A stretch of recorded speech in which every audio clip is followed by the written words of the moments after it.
Aquí todos somos necesitados de un milagro. La Biblia dice que Pedro y Juan subían juntos al templo a la hora novena de la oración, como a las 3 de la tarde. Dicen que los sacerdotes en los tiempos bíblicos presentaban el sacrificio en la mañana y en la tarde. Habían dos formas. Número uno, traían la ofrenda y presentaban a Dios, y la presentaban también a las 3 de la tarde. Y entonces esto había quedado plasmado en la vida de los discípulos. Ellos iban a la oración en la mañana, pero iban también en la tarde. Entonces, cuando ellos iban a la hora de la oración, vemos a Pedro y a Juan, discípulos bien cercanos de Jesús. Porque el que anda con Jesús algo se le tiene que pegar. El hermano G. Ávila decía una palabra que siempre utilizaba él: el que se pega a Cristo se le pega lo bueno. Pégate a Cristo, decía él, y te pegas a Cristo, se va al diablo. Estos andaban bien cercanos a Jesús, siempre se vieron en misiones especiales que el Señor los envió. Por ejemplo, lo vemos en el Evangelio de Lucas, capítulo 22 y versículo 7 en adelante. Jesús les designó una tarea en particular a ellos. Es que se acercaba el tiempo de celebrar la Pascua. Y rápido agarró a Pedro y a Juan, porque esos eran instrumentos dispuestos para ser usados por Dios. Dios anda buscando corazones receptivos, dispuestos, que Él quiere usar.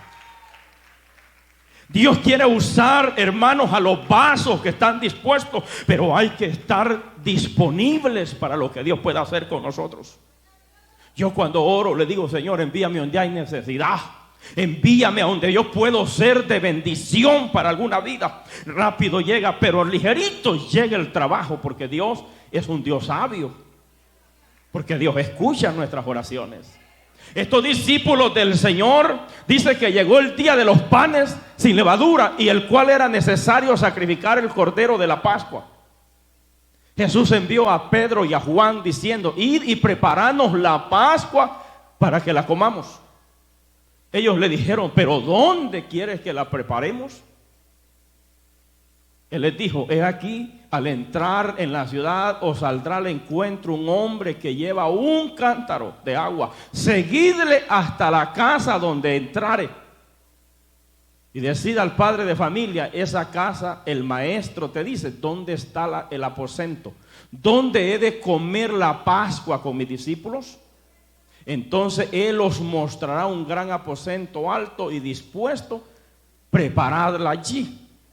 Hermanos, el hombre era desconocido según los teólogos, pero Pedro y Juan fueron enviados en misión. Siempre se miran a ellos dos juntos en misión. Ellos fueron dispuestos para ir y preparar la Pascua para el Señor. Pero hay algo que se aprende: es que ellos siempre hacían una dupla espiritual.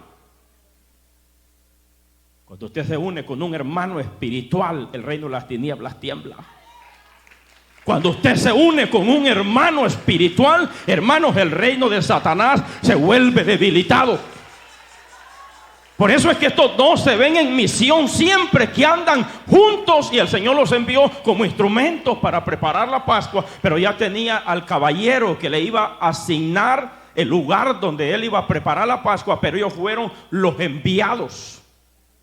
Pero también los vemos, no solo los vemos ahí, los vemos también en Juan capítulo 18 y versículo 15. En la prueba de Cristo, cuando es crucificado, fueron los últimos, o decir los dos únicos, que estuvieron con el Señor en el tiempo de su prueba. Dice que seguía Jesús Simón Pedro y el otro discípulo. Está hablando de Juan. Este discípulo era conocido del sumo sacerdote. En algún momento Juan tenía alguna influencia, fíjense, porque era conocido de los hombres más importantes de la ley, del Sanedrín. El sumo sacerdote conocía a Juan y eso les iba a dar acceso, accesar para que ellos entraran al lugar del patio donde estaba siendo Jesús enjuiciado. Y aquí dice el texto sagrado: y seguían a Jesús Simón, Pedro y el otro discípulo. Está hablando de Juan. Y este discípulo era conocido del sumo sacerdote y entró con Jesús en el patio del sumo sacerdote. Por cuanto tenía una cierta influencia con el sumo sacerdote, lo dejaron accesar ¿a dónde? A donde estaba siendo Cristo cuestionado y donde estaba siendo enjuiciado. Pero a Pedro, que era desconocido, no lo dejaron entrar. Qué importantes son las influencias, hermanos. Hay veces las influencias a uno le da acceso, quizás el dinero no le da, pero la influencia sí. Porque esto habla de que dice el verso que sigue.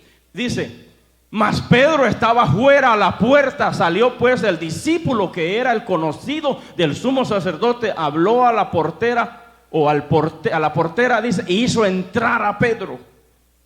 Con la influencia que tenía Juan, le permitieron meter a Pedro adentro del patio. ¿Solo para qué? Para que negara a Jesús 3 veces. Pero siempre se ven ellos en misión y siempre se ven dispuestos para servir a Dios. Mire qué importancia tiene esto. Están aquí los hermanos. Y en esta oportunidad que hemos abierto, dice que ellos subían a la hora novena, a la hora de la oración. Hermanos, en el tiempo de la oración tiene que pasar algo. Es que Dios se tiene que mover. Algo que aprendemos en el texto que hemos abierto, texto sagrado, es que dice que estos subían a la hora de la oración. En el momento preciso de la oración, Dios tiene que moverse. Porque si hay algo que tiene poder, es la oración. Si hay algo que mueve la mano de Dios, no es mirar televisión, es la oración. Si hay algo que mueve la mano de Dios, es cuando un hombre, hermanos, un grupo se consagra, la mano de Dios se mueve. La mano de Dios es poderosa para moverse. Y muchas veces nosotros estamos orando a Dios que haga milagros, y cuando Dios los hace, nos cuesta aceptar que Dios lo hizo.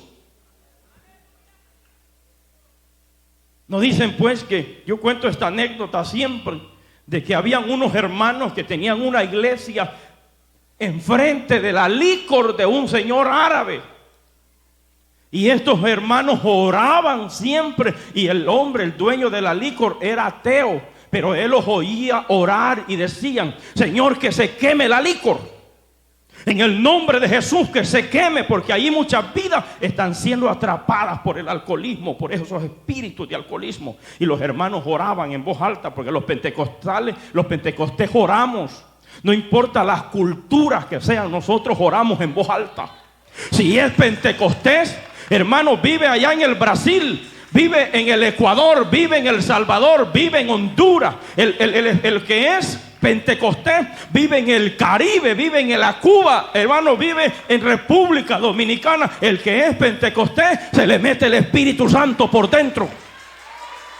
Independiente de la cultura, cuando el Espíritu lo toma, hermanos amados, hasta lo agarra en danza. No importa si es cubano, no importa si es salvadoreño, que somos más quietecitos que otros. Cuando el Espíritu Santo nos llena, no importa la cultura. Lo que menos nos importa es la cultura, y lo que nos gusta es la presencia de Dios. ¿Cuántos levantan las manos al cielo? Por eso es que el brujo no entiende cuando dice: ¿qué está pasando aquí? Lo que está pasando es fuego de Jehová que está cayendo, para poder destruir el poder del diablo y para poder hacer un milagro Dios en la congregación.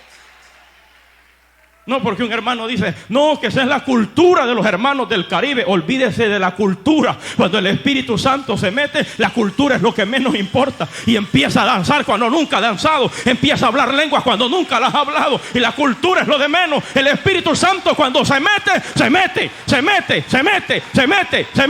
Y todo cambia. La cultura es lo de menos.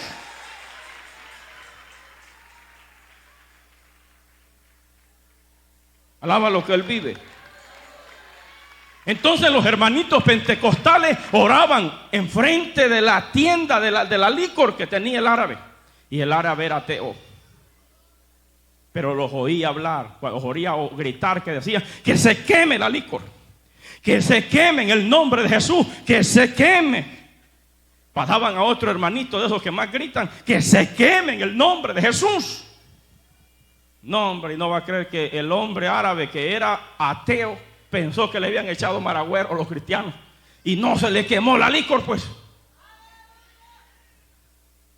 Pero el hombre bravo lo llevó a la corte y le dijo al juez cuál es su demanda contra los pastores, porque lo citaron a la corte. Fueron citados el pastor y toda la iglesia, que por culpa de ellos se había quemado la licor. Y entonces llegó a presentar la demanda, la denuncia, el señor ateo, el dueño, el ex dueño de la licor, porque ahora solo había quedado un montón de escombros. Y llega este hombre bravísimo y le dice: yo estoy aquí demandando al pastor y a los hermanos de esa iglesia. Pero quiero dejar muy claro, señor juez, yo no creo en Dios. Yo soy ateo. Pero por la culpa de ellos, porque ellos le pedían a supuesto Dios, claro, me echaron el maragüero y se me quemó la licor. Y yo quiero que ellos, él, el pastor y los hermanos me la paguen. No, hombre, y después pasa el pastor y los hermanos al frente, señor juez. Y el señor juez le dice: ahora ustedes que responden con la demanda de este señor. Y el pastor lo quedó viendo y los hermanos: nosotros no creemos que por la oración de nosotros haya pasado esto. Y estaba temblando el pastor y los hermanos enfrente del juez. Es que nosotros no creemos que por la oración de nosotros. El juez se paró, dijo: qué raro lo que yo estoy viendo aquí. Esto está raro, no entiendo. Se paró.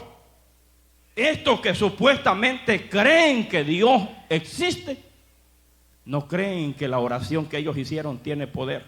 Mas el ateo que no cree en Dios, cree que la oración de ellos hizo que se quemara la licor de él. Esto está raro, dijo el señor juez, porque los que eran creyentes terminaron incrédulos y el que era incrédulo terminó creyente.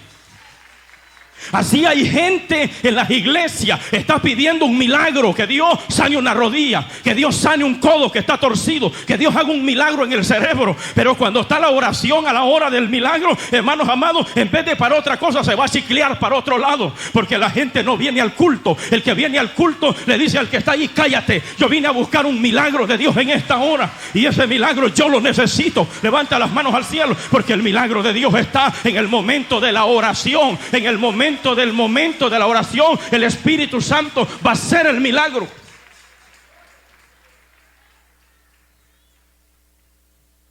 Está enfermo, ya no puede caminar, porque cada día la enfermedad avanza. Cuando está la oración, el diablo le dice: ¿para qué vas a ir otra vez allá?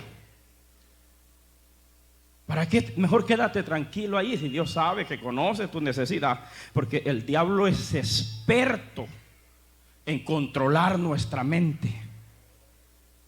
¿Por qué dice usted que hay muchos cristianos caídos ahora que ya no se congregan? Porque el diablo controló sus mentes y su corazón. ¿Sabes qué les dijo? Otra vez la iglesia está cansado, hombre.